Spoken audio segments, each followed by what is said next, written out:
Hello guys.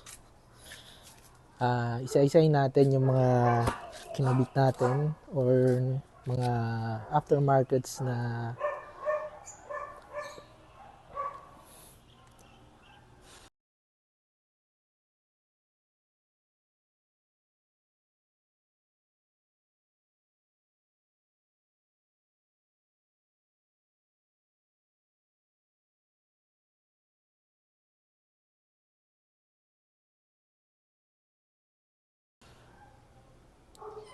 yung guys.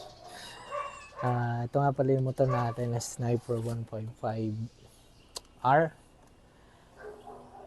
Year 2021. Yun, isa-isahin natin yung mga aftermarkets na nilagay natin mula nung nakuha ko to.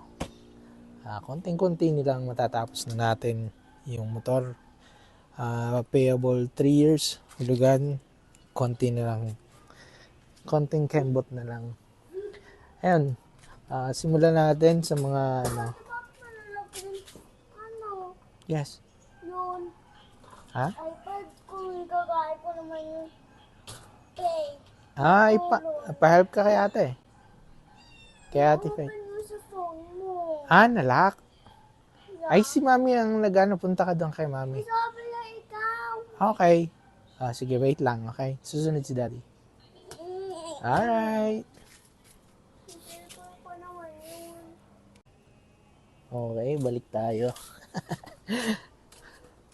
Naabala ni bossing. Ayun. Alright, simulan natin sa mga unang install at walang domino effect sa motor. Okay, unang-una, itong side mirror natin. Street Fighter, pailang palit ko na din to pero mukhang dito ako magtatagal. Blue lens para hindi masyado kakasulo sa sa ilaw sa gabi. Maganda siya. Yan. Siguro pa tatlong palit ko na to ng side mirror. Yung pinaglumaan nito andun sa isang motor yan. Okay, next ay itong throttle natin. Ito. Hayadesu. Ito ang maganda hawakan, malambot kaysa stock. Bilang yung kamay ko laging basa ng pawis. Ayan. Actually, pati doon sa isang motor, ganun na din yung binili ko para same na. Ano pa? Ito. Since nung unang kuha ko to, ito agad yung binili ko. Kasi ginamit ko to pantok-tok nung unang labas. Ayan. Tok-tok doon ako kumuha ng panghulog before. So, ayun. Ito. Shifter. S3V7 kung hindi ako nagkakamali ng RCV. Bumili lang ako ng pang shorten kasi medyo mahaba ka ganito to. Para medyo malinis ng konti tingnan. Bumili ako nito para medyo migse. Ayun. Magmukhang medyo half shifter. Seat cover kasi nagpalit din ako ng upuan. Okay, unahin natin kasi hindi to sabay-sabay in-install, hindi ko sabay-sabay binili. Unti-unti lang kapag may extra. So, unahin natin itong goma. Una kong pinalitan, goma, Pirelli Angel City, 110/70 yung size, pangharap. Ayun. At doon na nagsimula ang domino effect. Kasi nung binili ko yung goma, hindi nakasya yung stock fender. So, nagpalit ako ng fender. Ayan. Na sa Shopee ko lang nabili. Pwede daw sa sa maluwang na goma. So, eto nabili ko. Then, ang sunod kong napalitan, itong rim natin, Ashumags na chrome. Ito, para medyo lumapad. At mag-fit sa sa goma. Kasi yung stock na rim ng sniper ay medyo makitid. So, ito, sumuka na yung gulong. Imagine nyo naman yung mukha kapag nakastock to. Ayun, nung nagpalit ako, kailangan daw palitan ng etong rim. Hindi kasya sa kanya yung stock na axle dito. Yan, so pinalitan natin na mas mahaba para mag shoot. And then kasunod nung Hindi maganda ba? yes, Ganda ba? let me check. Wow, kamukha ni Shishu. Very good. Patayo. Tuloy mo na doon yung drawing, tapos pakita mo ulit mamaya pag tuyo na, ha? Okay. Okay. Okay. Going back. Ayun, saan na ba tayo? Nasa gulong tayo. And then, ang sunod nating pinalitan, itong disc brake. Floating disc. Yung ating, pakita natin. Floating disc yung pinalit natin. Modified yung natin. Yung disc. And then, ito pa pala. Radiator guard. Yan, kung makikita nyo. Exciter 155 BBA na kaso, ito ang disadvantage. May cover siya pero sumasaya dito sa ating front fender. Ayan. Next natin, yung shock. Ito medyo marami nagtatanong dito kung about sa detalye ng pag-install nitong shock natin. Inverted front shock ng XMBR1. Ayun, ito yung isa sa mga in-install natin. Sa pag-install nito, ayan, bago ka makapag-install nito, nagkaroon tayo ng conversion dito sa ilalim. Kung makikita nyo yung tabas, ito dito, tsaka dito sa kabila, para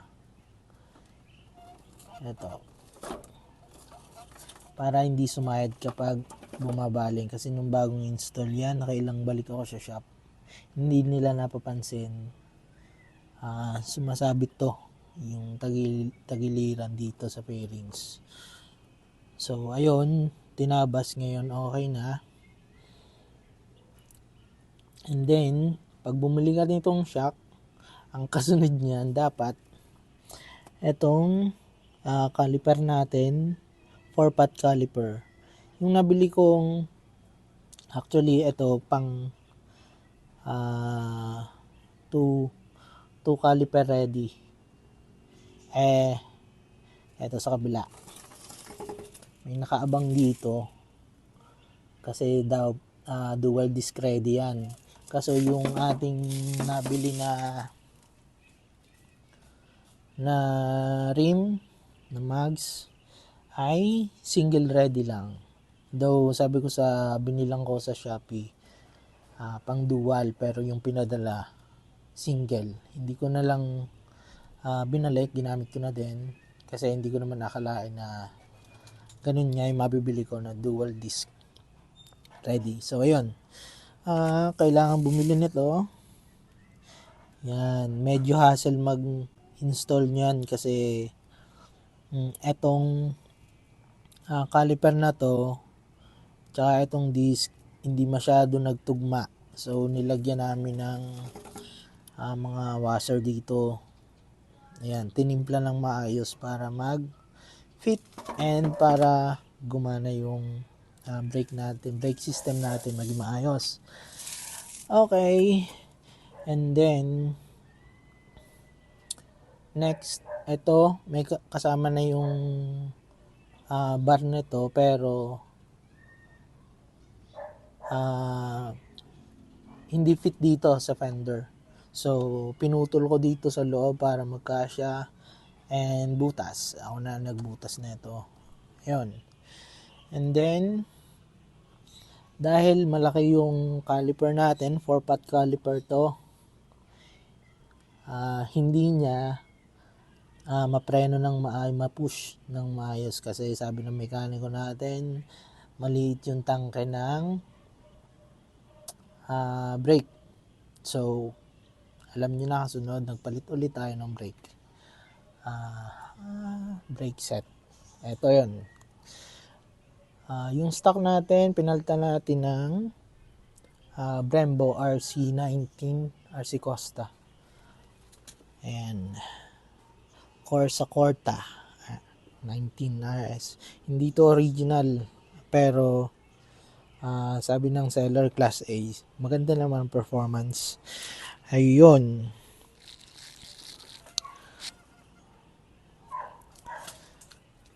Okay, yun na. Punta na tayo sa rear set. Okay, itong rear set natin, gulong 150/60 yung size, Pirelli Angel City. And then modified yung disc natin, stock yung caliper. Okay naman to, walang problema. Gusto ko kasi malaking gulong, malaking set talaga yung pinili ko, kasi fan ako ng big bikes. Kaya ako napatigil nitong mag-upgrade o mag-install ng kung ano-ano dito sa motor, kasi sa kagustuhan kong magmukhang big bike, ayun, binilan ako ni Mrs. Tumigil na daw ako mag-upgrade ng motor, binilan ng big bike. Salamat naman. Yun. And anong next natin? Dito tayo sa swing arm natin. Ito yung swing arm natin, RC. Swing arm natin, RZ Racing na V4. Okay. Wala naman masyadong conversion. Kaso lang, medyo tabingi ito eh. Wait lang. Kung mapapansin nyo.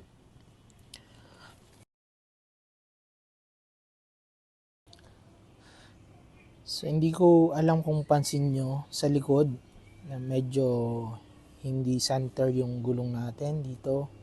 Kasi yung spacer dito, ang sabi babawasan ng konti, ilalagay dun sa kabila para mag-center. Pero di ko na pinagawa kasi baka magbago yung isip ko, balik sa stock, wala maging problema. So hindi naman masyado halata para sa akin, so hindi ko na pinalagyan. Ang next, ito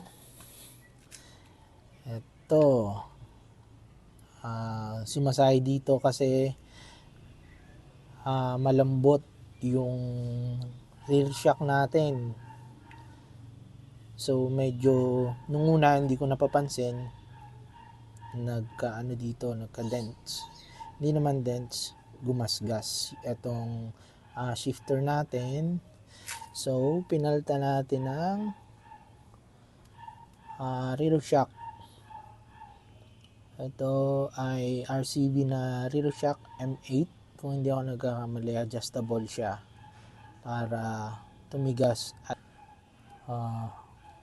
And ito, yung lalagyan ng stock na natin, na brake fluid. Ayun, hindi ko rin inalis, pero itinabi ko lang ng konti kasi gumasgas din dito. Ito. Ayan, kung makikita nyo, may gasgas siya. Okay. Etong pump, palit din. And fuel tank. Fuel tank. Brake fluid tank. Ayun. Ano pa ba? Yun lang. Okay na yung hindi na sumasayad ngayon kasi napalitan na natin ng rear shock. Tapos itong pipe natin, XMBR1 din to. Ayan, may bank sensor, may adjust dito ng sound, malakas, mahina. Ito, hindi ko na nilagay yung dulo nito kasi masyado mukhang stock. So inalis ko na din. And parang yun lang ang natin. Etong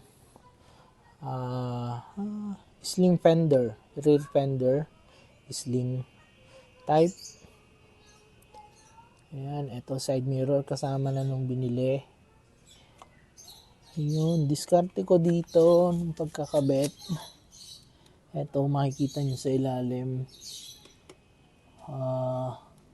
Nilagyan ko kasi may butas to. Para di mapasukan ng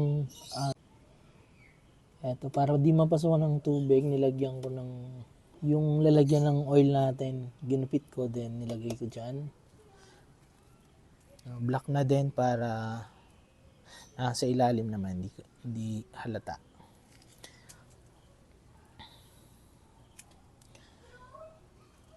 And then, etong ECU hindi ko pinalitan, stock pa din. Kasi hindi ko naman masyado ginagamit ng malayo to, pang hatid sundo lang sa eskwelahan. Andito lang sa malapit. And yun lang. Sana nasagot ko yung mga natatanong nyo kapag nakikita nyo to sa group. Ride safe sa lahat. Goodbye.